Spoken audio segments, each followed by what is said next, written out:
Welcome back to Monday. I hope that you are coming off of a happy, rejuvenating, exciting, or relaxing weekend where you got exactly what you need and you spent time with the people that you wanted to spend time with and you spent time doing all the things you wanted to do and you're super excited for the upcoming week. This is exciting for me. Like, one of my favorite days is Monday because I love being able to start a new topic. And today we're going to talk about staying mentally active. We often talk about keeping your body active and keeping your body moving. But now I want to talk to you about staying mentally active and the importance of that. So welcome back to the aha moments, where every day share the lessons I've learned as a psychotherapist to make a difference in your life and help you to live the best life possible. Of course, I'm your host, Elliott Connie. And let me tell you a really quick story. When I was in graduate school, I had a professor. I love this guy. He's amazing. His name is Dr. Peter Bradley. Literally one of the best psychotherapists I've ever known, ever seen. I mean, one of the best professors too. Like, he's outstanding. One of the things that Peter told us is he got into a real bad car accident at some point in his life. He was an adult and he was a practicing psychotherapist. And he had tremendous head trauma from this accident. And he went to go see the doctor and told the doctor that he didn't think he could practice psychotherapy anymore because of this injury. And the doctor said, no, I want you to practice psychotherapy because the act of trying to solve problems and thinking your way through those problems and using language to try to help people is going to help your brain reform connections, going to help your brain become active, is going to help rejuvenate and heal your brain. Now, of course, he had to, tell his clients that he had recently had this accident, and he had to tell his clients what he was going through. But point is, just by thinking and working and strategizing, you get to make your brain stronger. And I think often we think about lifting weights and we think about taking care of our bodies. We think about jogging. We think about all of these things, but we really don't spend enough time thinking about our brain as a muscle. Now, I don't know if your brain is literally a muscle, I don't know about that, but you should treat your brain as a muscle because it makes it stronger, it makes it healthier, it makes it more robust. And I just don't think that most of us spend enough time taking care of our brain health. Most of us don't spend enough time doing puzzles. Most of us don't spend enough time reading. Most of us don't spend enough time doing the things that it takes to keep your brain sharp. Here's an example. When I was a kid, there would be many, many times, when I was younger, there were many, many times where you would be trying to think of something and you can't remember that thing. And you just think oh man, what was that actor's name that was in that TV show or in that movie? What was that character's name that was, and you just have to think and you think. And we would work at it, right? We would really, really think to try to get our brains to remember that thing that we're trying to recall. And then eventually oh, that's what it was. And then you remember. Well, our brains don't do that same thing now because now when you forget something, you just pull up Google and you research the thing that you're trying to find and you just find it. And I'm not trying to say there's anything wrong with doing research in Google in our phones. I'm just trying to highlight that our brains don't naturally do the same level of exercise that they used to because the environment is so profoundly different. We don't need to do it because we have access to so much more information. We don't need to do it because we have access to so much more stuff at our fingertips that we just don't have to be able to do that kind of stuff with our brains. But it's really important to take care of your mental fitness.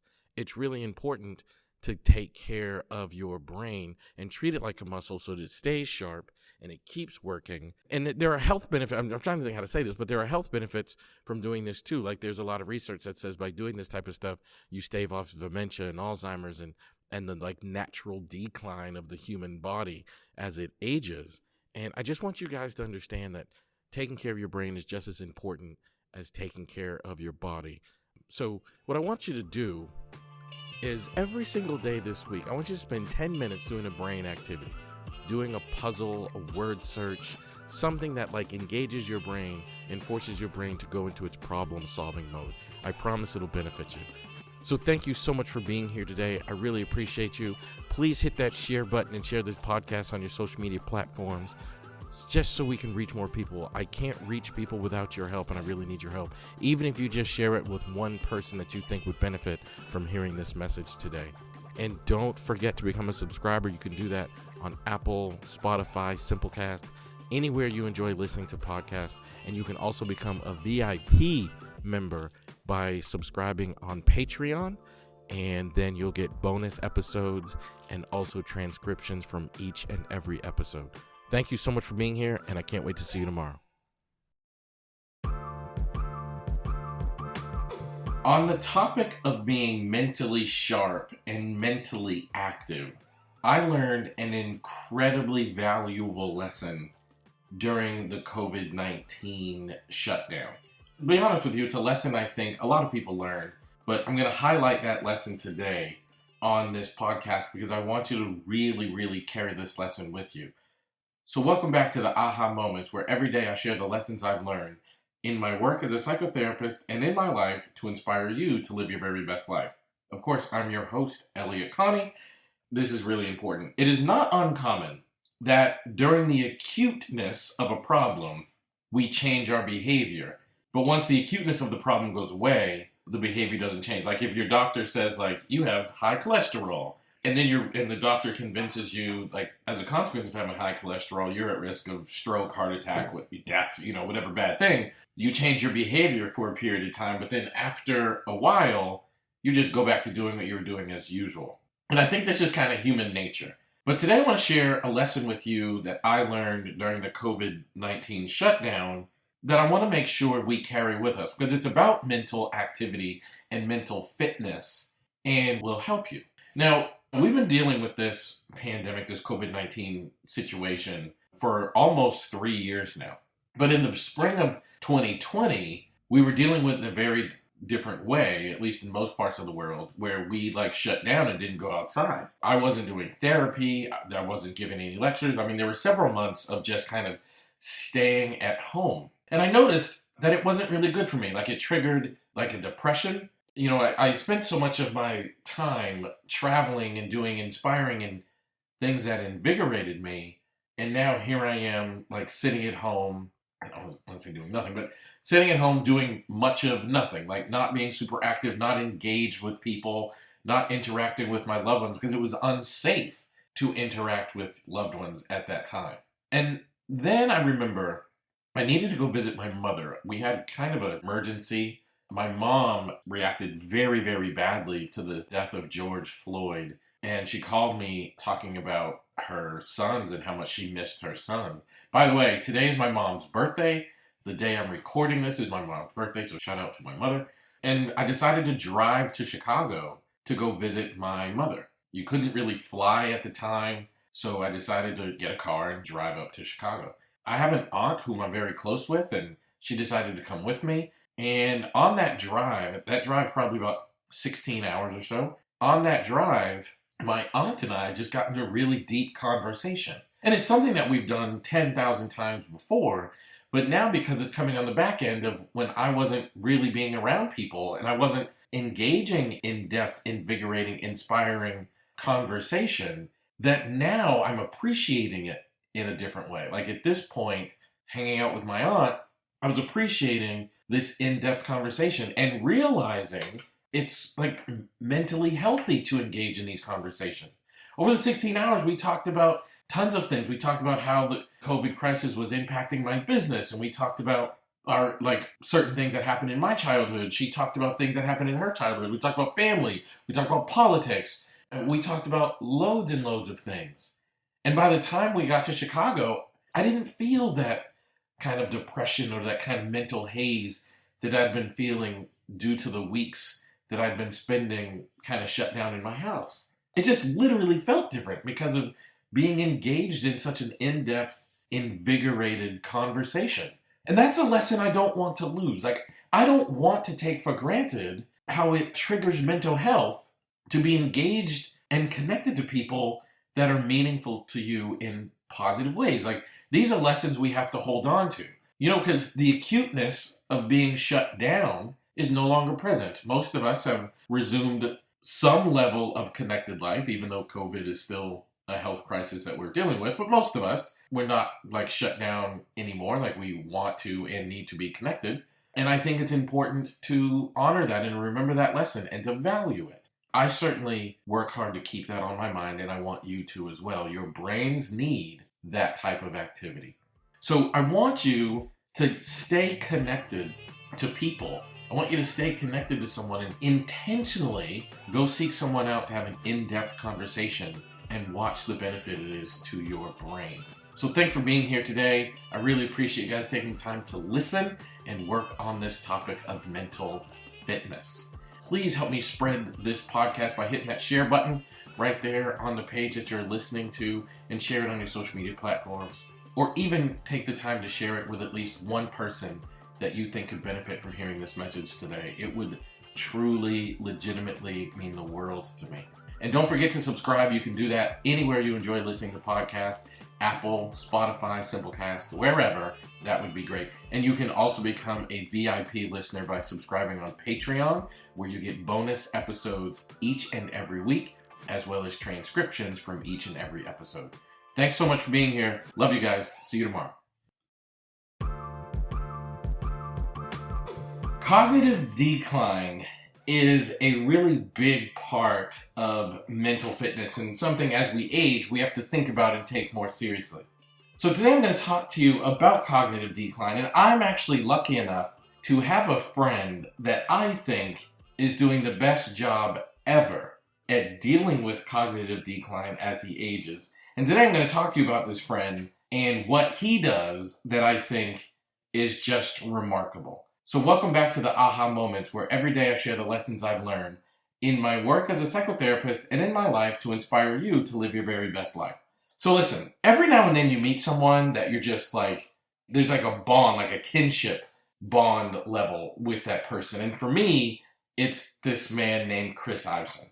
Now, Chris Iveson is, as far as I'm concerned, he's one of the greatest psychotherapists to ever live. He practices something called solution-focused brief therapy, and is, for my money, he's the best that's ever done it. And we started hanging out probably about 2009, I would say. I went to London, I went to a training that he did, and we just clicked. Like, there's just something similar about my personality and his personality that we just kind of get on. We just get each other.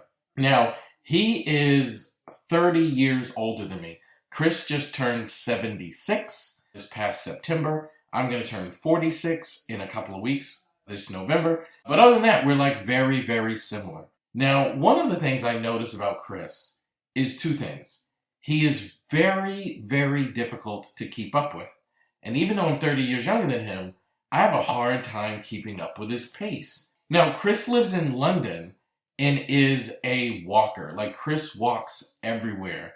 And he walks at a sprinter's pace. Like, he walks almost like he's doing that Olympic event, that like walking event where you see people like moving their hips, and like he walks at like that pace. And at 76 years old, he's been doing that so long, his body is not experiencing a tremendous decline because he stays active and he continues to use his body to do those things. Like, he continues to successfully do the things that are associated with walking. Like, and when I say walking, I mean like 15,000 steps a day. Like, Chris is a walker. The other thing about Chris is he also uses his brain. He is a ferocious reader. He does the crossword puzzle in the local London newspaper called The Guardian. Like, Chris is constantly exercising his brain. And as a consequence, you would not hang around with my 76-year-old friend and notice a whole lot of cognitive decline, because Chris is working very hard to keep his brain and body sharp. And over the 15 years of friendship between myself and Chris, I noticed this and I'm in awe of it. And it makes me realize that like your brain, and there's research about this, what you use, you don't lose. And what you don't use, you do lose. And Chris is using his body and his mind, so he's not losing it to the degree that most people do. There's an invigoration about Chris. There's an enthusiasm about Chris. There's a way that he lives his life. But I believe very strongly it's connected to the fact that he reads, does crossword puzzles, and walks thousands of steps a day. So what do? Like, we have to take the lesson from this research that is demonstrated from my friend Chris and use your mind, use your body. Let your brain know that you want it. And then your brain, there's this thing called synaptic pruning. So if you don't use it, your brain, to preserve energy, will prune the synapses that allow you to do that task. And Chris is keeping his brain nice and active so that pruning is not taking place in the way that it could, or maybe even should. So be aware that it's important for you to use the things you don't want to lose. I try to stay more active. I try to read more. I try to engage my brain more often because I've seen the benefit that it has on Chris. And if I can be half of the energy level that Chris is 30 years from now, I will be very, very lucky. So think of ways that you can introduce one healthy habit, like reading more or walking more, and watch the benefit it will have on you. But you have to do it consistently. Something you can do daily, literally daily, and it will have the biggest profound impact on your life. So thank you for being here, everyone. I really, really appreciate it. It means the world to me. Please, please, please help me reach more people by clicking the share button on the page you're listening to now, so you can share this podcast on your social media platforms or with at least one person that you think could benefit from hearing this message today. And don't forget to become a subscriber. You can do that at Apple, Spotify, Simplecast, anywhere you enjoy listening to your podcast. And you can become a VIP subscriber on Patreon and get bonus episodes and transcriptions from each and every episode. I love you for listening. Can't wait to see you tomorrow. Today I want to talk to you about how having a mentally healthy routine can make a huge difference in your life and the way you live your life. And I've actually been having conversations with my best friend and colleague, Dr. Adam Frower, about this exact topic. And I want to share that with you because Adam is probably the person I know who has the most significant routine that contributes to his mental health. We're going to talk about that today. So welcome back to the aha moments, where every day I share the lessons I've learned in my work as a psychotherapist and in my life to inspire you to live your very best life. Of course, I'm your host, Elliott Connie.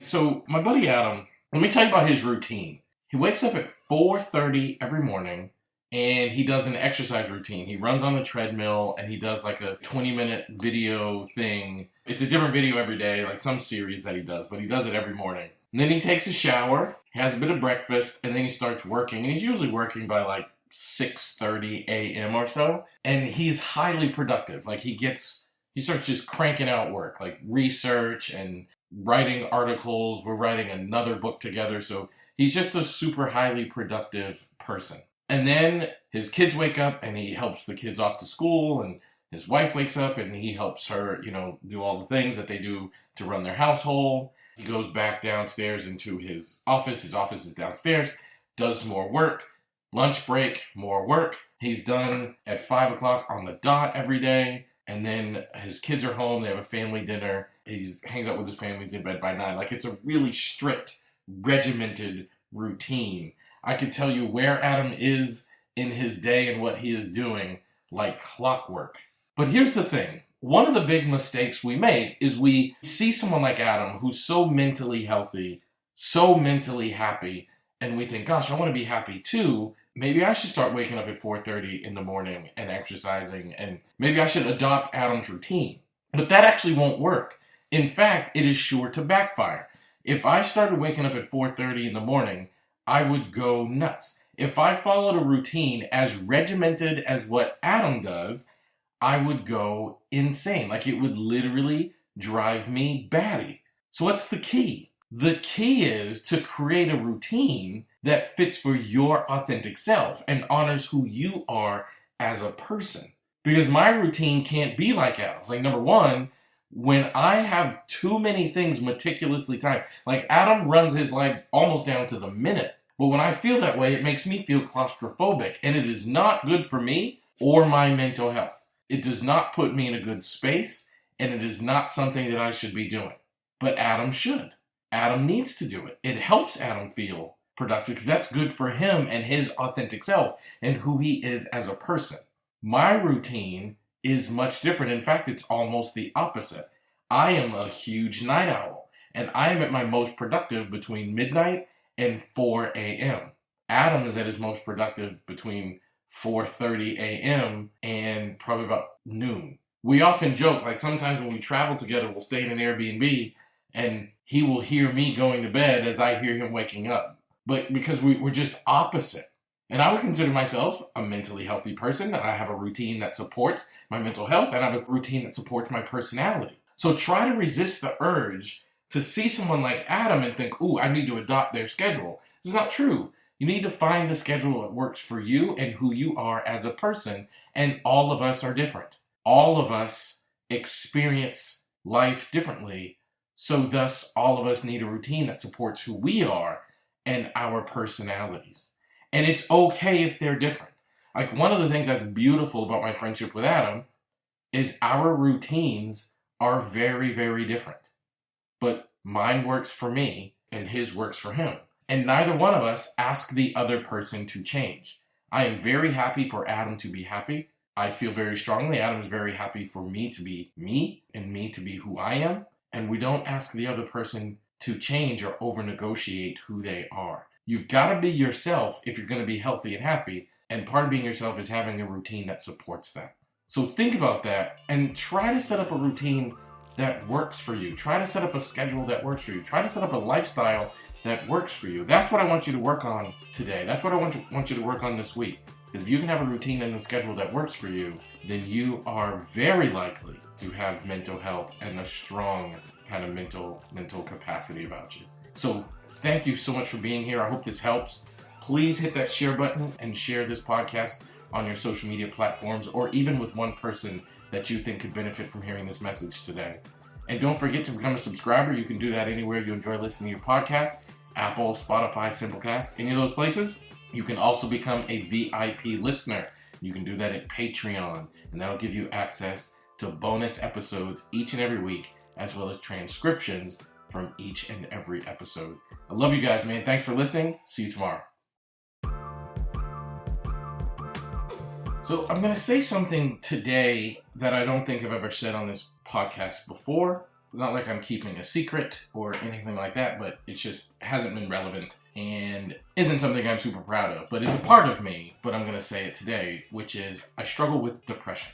And I'm going to talk to you about how I keep my brain active and how I combat depression and how I've been combating depression for the larger part of 30 years. That's what we're going to talk about today. So welcome back to the aha moments, where every day I share the lessons I've learned in my work as a psychotherapist and in my life to inspire you to live your very best life.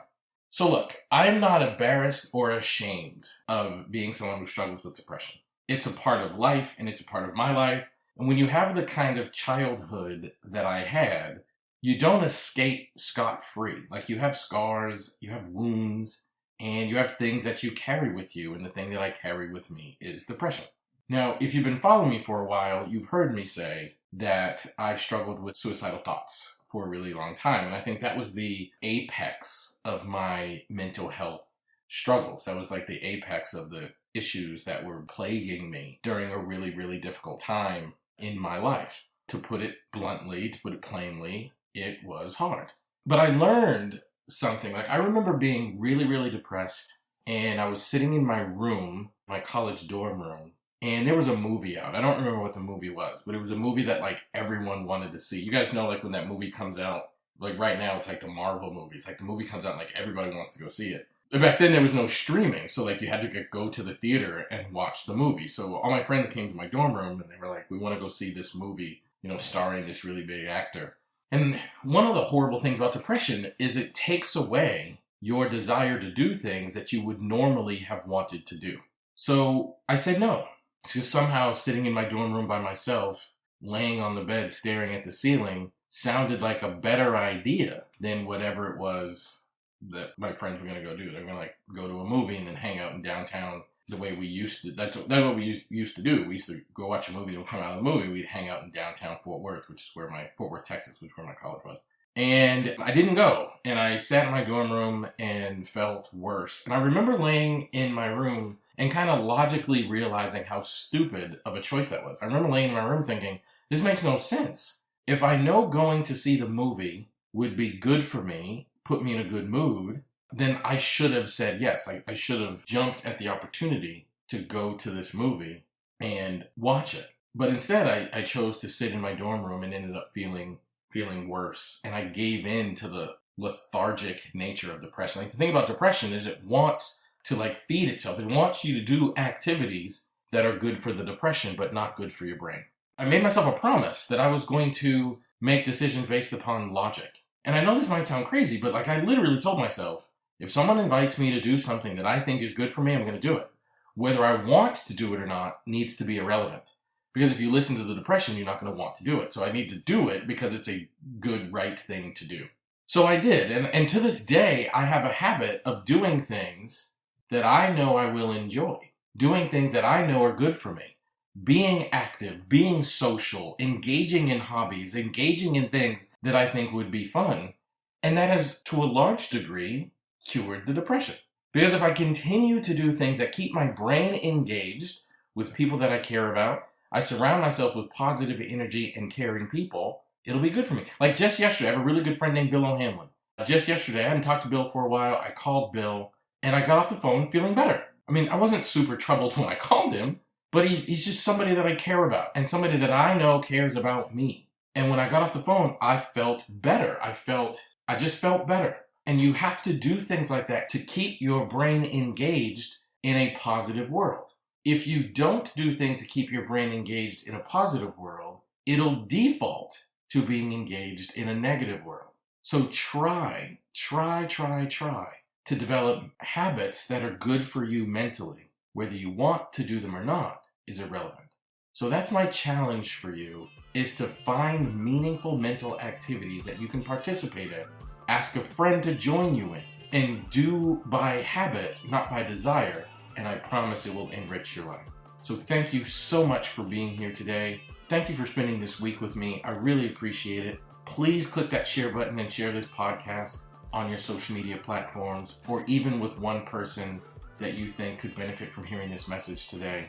And don't forget to become a subscriber. You can do that at Apple, Spotify, Simplecast, anywhere you enjoy listening to podcasts. You can also become a VIP listener by signing up at Patreon. The link is here on the page. You can sign up at Patreon and you get bonus material, which is extra episodes each and every week and transcriptions of each and every episode. Thank you guys so much. I love y'all for listening, and I can't wait to see you on Monday.